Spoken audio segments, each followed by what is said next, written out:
don't tell people what you know. Right. Keep them poor. But unfortunately, the poor will always be amongst us because it starts up here. It's in their words, and the words become flesh. But when they say, I can't afford it or I can't do that, they become what they say. And I meet so many people, I can't afford it. You think I'm made of money? My PhD dad, he says, what do you think I am, made of money? I can't afford that. And my rich dad would say, that's why he's poor. Poor people say, I can't afford it, I can't do that, I don't have time. Because it's an escape. It's an escape, you know what I mean? It's easy to say, I can't afford it. Oh, I'm too tired. Oh, I can't go to the gym. When you could go to the gym, but no, I can't. Truth is, I'm just too lazy to go to the gym. A question opens the mind, a statement closes the mind. See, when you say, I can't afford it, your mind shuts down and you become what you say. But the thing is that we become creatures of our own habits. And until we break the habit, we don't change. Poverty is passed on. It's taught in your families. And middle class is taught in families. And so the people right now who are sitting at home, who are struggling financially or worried about money or unhappy, they may be making a lot of money, but unhappy with what they're doing, it was probably taught to you. Your super ego was taught, get a job, work hard, or you'll never be rich, or the rich are evil, or whatever. If you're poor, you'll always be poor. Just like most pro athletes, they make millions of dollars, and 65% are bankrupt 5 years later. It's because they come from poor families. Now you tell them that, they get very angry at you. It's the rich fault. It's you guys ripped me off, and the government ripped me off. But unfortunately, it's passed down genetically. That's the frightening thing. We've got to change what we teach our kids. So I remember raising my hand when I was 9 years old, talking to my fourth grade teacher, and I said, when am I going to learn about money? She says, the love of money is the root of all evil. We don't teach money at school. I said, why not? And she couldn't answer me, and she got very flustered. She says, go ask your father. He's my boss. So my father was the head of education, PhD, all that stuff. I go home and ask him, I said, why don't we learn about money in school? And he looked at me and says, because the government doesn't let us teach that subject. The government tells us what we can teach and what we can't teach.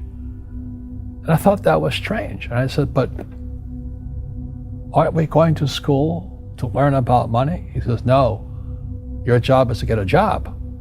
I said, but you get a job to earn money. He goes, no, you're supposed to just get a job. And I went, no. Isn't the purpose of a job to earn money? He goes, you're correct. I said, so why don't I just learn about money? I can skip the job part, And he got flustered and he said, look, if you want to learn about money, why don't you ask your best friend's father about money? So I asked him. He says, because Mike's father is an entrepreneur. And I said, what are you? He says, I'm an employee. I'm a government employee. And I went, oh, what's the difference? He says, the difference is an entrepreneur must know about money, or they're no longer entrepreneurs. And he says an employee doesn't have to know anything about money, because the government will take care of them, the company will take care of money on one condition. And that condition was he would never pay me. He says, the moment I pay you, you think like an employee. He says, that's the trap. Entrepreneurs work for free. And now I'm 9 years old, my head's cracking in half. He says, you never want a paycheck. You understand that, kid? I said, okay, I got it. And he says, well, how do I make money? He says, that's what entrepreneurs figure out. It's like a cat, which comes first, a cat or the cat chasing its tail. And I said, so how do I learn about money? So he would just break out a Monopoly game board. So I would work for free. I'd pick up cigarette butts, and he had hotels and restaurants, and I would clean and do menial tasks. And as I got older, I started getting into office work and marketing and accounting, and I was an apprentice basically, but I always worked for free. He says that the moment you accept a paycheck, your brain goes dead. As long as you're hungry, you'll think. And he was a great, great teacher. You see, most teachers in school They're out of ethics. They teach subjects they themselves don't practice. A fake teacher is somebody who just wants a job and they'll teach anything. They teach how to shine shoes if you pay them more money.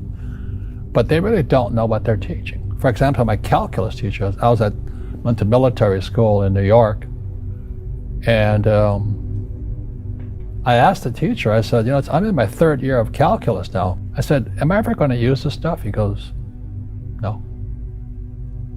I said, why do you teach it? He says, because I get paid. I said, do you ever use it? He goes, no. And that's why, you have to, in life, one of the things I suggest to people, you got to find a real teacher versus a fake teacher. And a fake teacher is somebody who doesn't do what they teach. And a real teacher is doing what they teach every day. School systems are making our students weaker. So in school, they have these things called now trigger effects. So you can't, as a teacher, you can't say anything that might upset the student. They don't want anything that might jar their point of view. So if I went into school, I'd be thrown out because I threaten them. And to me, isn't school about opening your eyes and minds to new ideas? But that's now out of the system.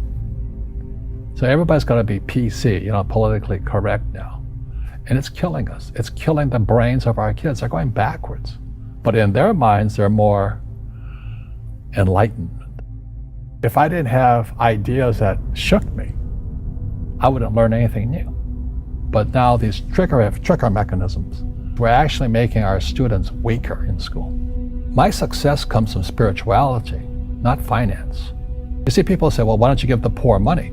So the only problem with that is it just creates more poor people. You give a man a fish, you get a lot of people who want more fish, but you teach them to fish. We're more antagonistic, more antisocial. Social media is antisocial. That's the danger part. So the reason I'm speaking on spirituality, we got to evolve. It means meditation, it means yoga, it means praying, it means going to church, whatever it takes. But you got to get back to calm and peace and meditation. One generalized principle is emergence through emergency. So when you look at the word emergency, the base word is emerge. The only way humans evolve is via emergency. And a big one's coming. And it's going to be, as we all know, our banks have ripped us off immensely. They're just a bunch of crooks. I don't know how they can live with themselves. But the bankers rip off trillions and they get bonused in billions. Nobody goes to jail. That's the sickness of our society. So that's why I write about financial education. It's almost like self-defense. It's almost like taking judo against our own government and our own banking systems and Wall Street. People who are afraid of making mistakes, like they teach in school, they don't ever grow. Because spirituality is there's good and there's bad, there's right and there's wrong, there's up and there's down. Most people only want to be right, they only want to be positive. Well, you can't have that. That's not reality. Every time I failed, it was like, good. I said, okay, what have I learned? And the average person, the reason they're poor is they haven't failed. They play it so safe. They haven't made any mistakes like they taught in school. That means they don't learn anything. That's why the school system's actually fundamentally corrupt. It's anti-education. Don't make mistakes and don't ask for help. And if I didn't ask for help, I have my accountants, my attorneys, my bankers, and all that. I go into business like a rugby team. Boom, boom, and we kick butt. But the average guy is standing there, oh, I'm an A student, I'm going to do this all on myself, and a bunch of rugby players run you over, and you go, well, they're not playing fair. You're playing stupid. You should have a team. You should have accountants, attorneys, and bankers, and all that stuff. But that's not the game I want to play. I said, then don't play the game. So what I say to young people is, you find your game.